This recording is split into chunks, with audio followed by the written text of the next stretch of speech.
Kamu masih jadi pengemis aja ya. Untung kita udah pisah. Coba kalau belum, pasti masih jadi miskin aku. Assalamualaikum warahmatullahi wabarakatuh. Bayangkan, seorang pria miskin yang hanya bekerja sebagai seorang badut pengamen di pinggir jalan.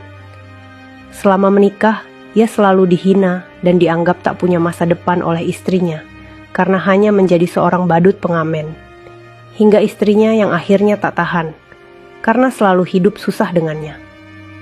Memilih untuk menceraikannya dan berpaling dengan seorang pria yang berprofesi sebagai polisi yang menurutnya akan membuat hidupnya lebih mapan. Penderitaan pria miskin itu tak sampai di situ.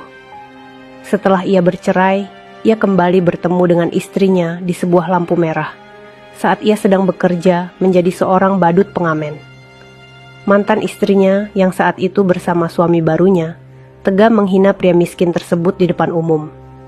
Tapi meskipun dihina, pria miskin itu tetap diam dan tak membalas hinaan tersebut. Hingga 1 bulan setelah kejadian itu, identitas pria miskin yang menjadi badut pengamen itu terbongkar. Ternyata, sahabat semuanya, sebelum kita mulai cerita ini, mari tuliskan di komentar, dari mana saja sahabat menonton cerita ini. Sekarang mari kita mulai ceritanya. Namaku Arka.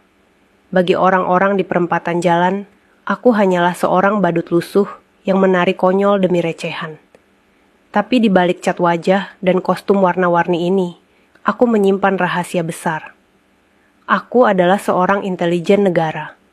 Tugas menyamar sebagai badut jalanan hanyalah bagian dari operasi besar untuk membongkar jaringan perdagangan narkoba yang beroperasi di balik aktivitas jalanan kota ini.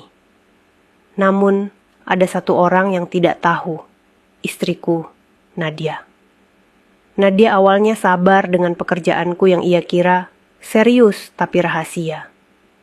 Namun ketika ia tahu aku setiap hari berdandan jadi badut dan pulang hanya dengan uang recehan, kesabarannya habis. Suatu malam ia meledak, "Arka, sampai kapan kamu mau hidup seperti ini? Aku malu jadi istrimu, kamu hanya badut jalanan. Orang lain kerja kantoran, punya masa depan. Sementara aku, apa yang harus kubanggakan dari suami badut?" Aku menunduk. "Nadia, percayalah. Ada hal-hal yang tidak bisa aku jelaskan sekarang. Aku melakukan ini bukan tanpa alasan." Nadia menjawab. "Alasan apapun tidak cukup. Aku gak mau hidup begini. Aku mau cerai, hatiku remuk. Aku ingin mengatakan siapa aku sebenarnya. Tapi sumpah, sebagai intel membuatku tak bisa. Akhirnya, aku melepasnya." Beberapa minggu setelah perceraian, operasi besar dimulai. Penyamaranku sebagai badut jalanan akhirnya membuahkan hasil.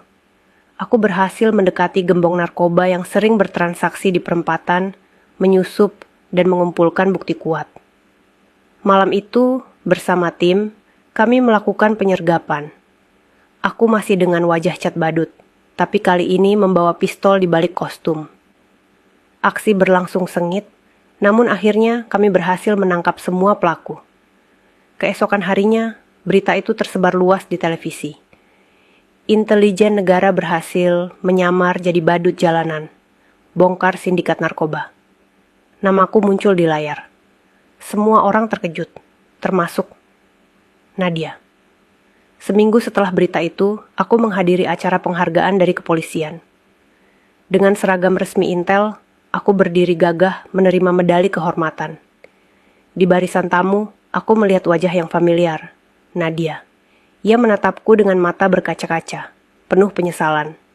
Setelah acara, ia memberanikan diri mendekat. "Arka, jadi semua ini pekerjaanmu?" "Ya, aku tidak bisa memberitahumu. Itu bagian dari tugas. Aku rela dicaci, diremehkan, bahkan ditinggalkan demi negara ini." "Kenapa kamu gak cerita sedikit pun?" Aku salah menilaimu. Aku pikir kamu cuma pria tanpa masa depan." Kini aku tetap menjalankan tugasku sebagai intel. Kadang aku kembali berdandan sebagai badut.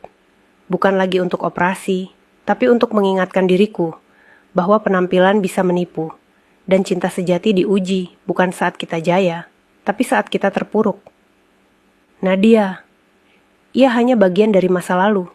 Seorang wanita yang mengajarkanku betapa berharganya kepercayaan. Dan aku tahu, sejak malam itu, penyesalan akan selalu menjadi bayangannya. Aku menatap dingin. Aku tidak butuh istri yang hanya bisa bangga kalau suaminya tampak berwibawa. Aku butuh pasangan yang bisa percaya, bahkan ketika aku terlihat tak berarti. Sayangnya, kamu gagal jadi itu.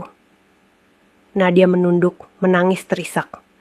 Tapi aku melangkah pergi, meninggalkannya dengan penyesalan yang dalam.